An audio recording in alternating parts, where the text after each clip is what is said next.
attention. My good friend Teel released a book. I believe the release day is today.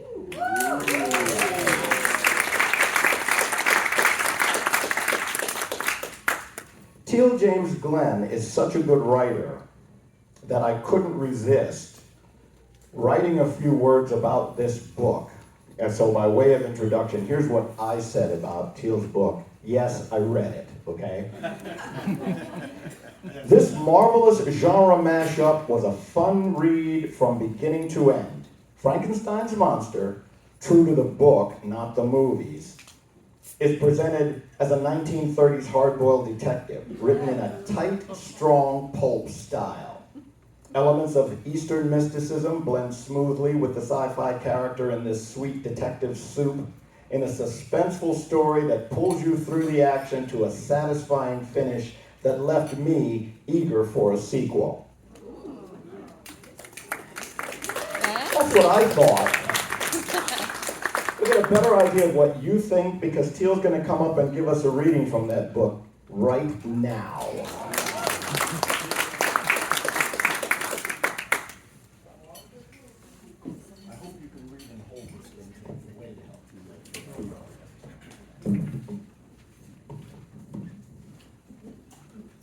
I'm actually going to be reading from the first book, Not Born of Woman. It's a little bit tighter scene for it. The second book, both books are out there.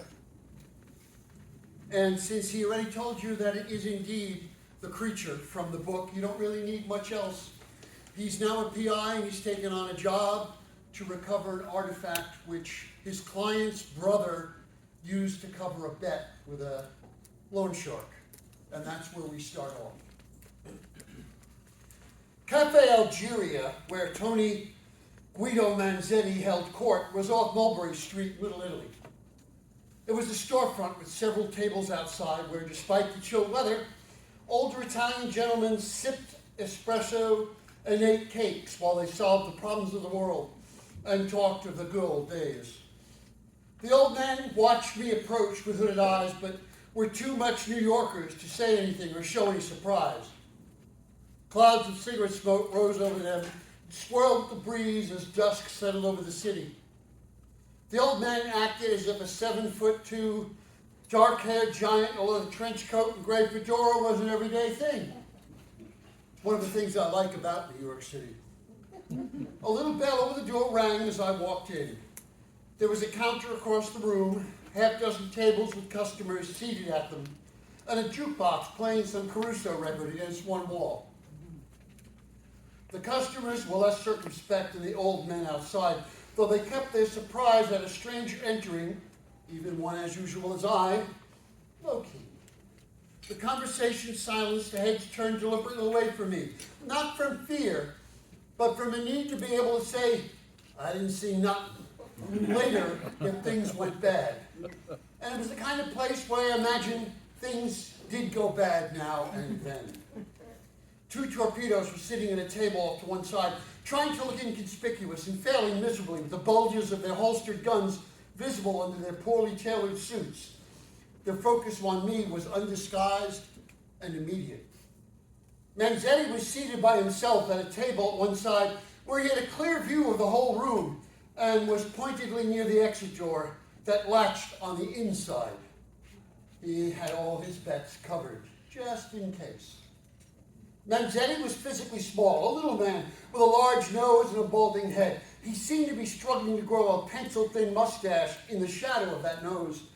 His presence was not small, however, when he looked up and fixed his dark eyes on me.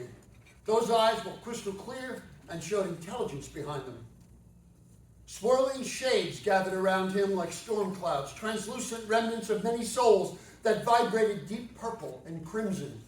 I could feel the anger from them, but I could not tell whether specific to this man or this place. I did know it was from their lives being taken violently. Manzetti regarded me and looked to one of the seated goons with a silent command, so the guy rose and stepped up to block my way. He moved with a predator's grace.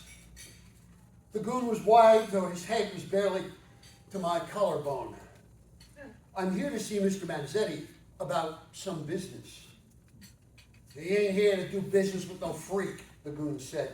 He had stone-cold eyes and no-nonsense sneer. I will give credit to him. He was not the least bit cowed by my appearance. His mistake. I shot out a right hand, gripped his throat faster than he could grab for his gun or my arm. I lifted him off the floor with casual strength and looked down at Manzetti, even as the other torpedo jumped to his feet and drew his own pistol. The gunman could not fire at me, however, as I made sure if he shot at me, he was endangering his boss in the direct line of fire. Manzetti, unruffled, took a puff of a cigarette, regarded me with a stoic expression. After a few moments, he blew smoke out his large nose and sighed. I'm called Adam Paradise. I have money business for you, Mr. Manzetti. Do we talk? Let that boob Nicky down and try not to break him. Take a seat. But it better be worth my time.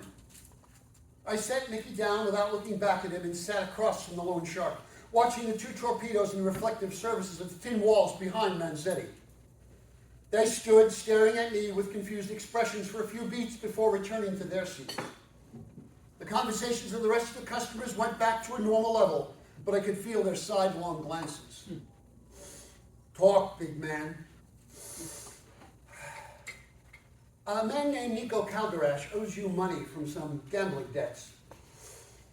He gave you a family heirloom as surety on that debt. I want you to redeem it for him and pay his credit full. That gypsy loser, pal? Shh. All gamblers are losers. They ought to know the house always wins.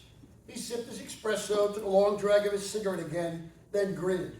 It was an expression that didn't suit his face well. But Nico is a bigger loser than most.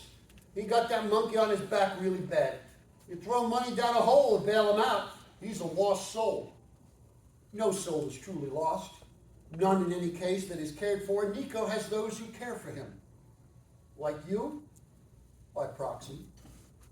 You got big steel ones, buddy. What makes you think I'll give you a dingus?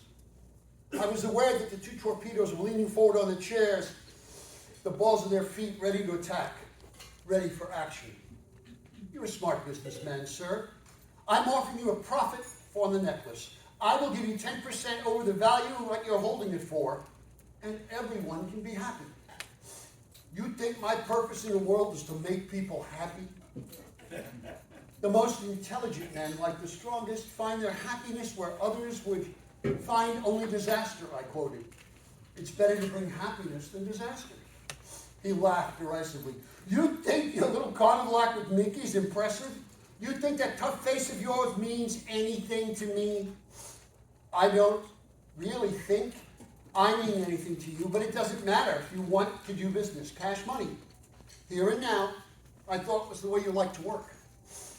Let me tell you, tall mister, he leaned forward and stared directly into my eyes. No matter how tough your face is, there's a baseball bat built to fit.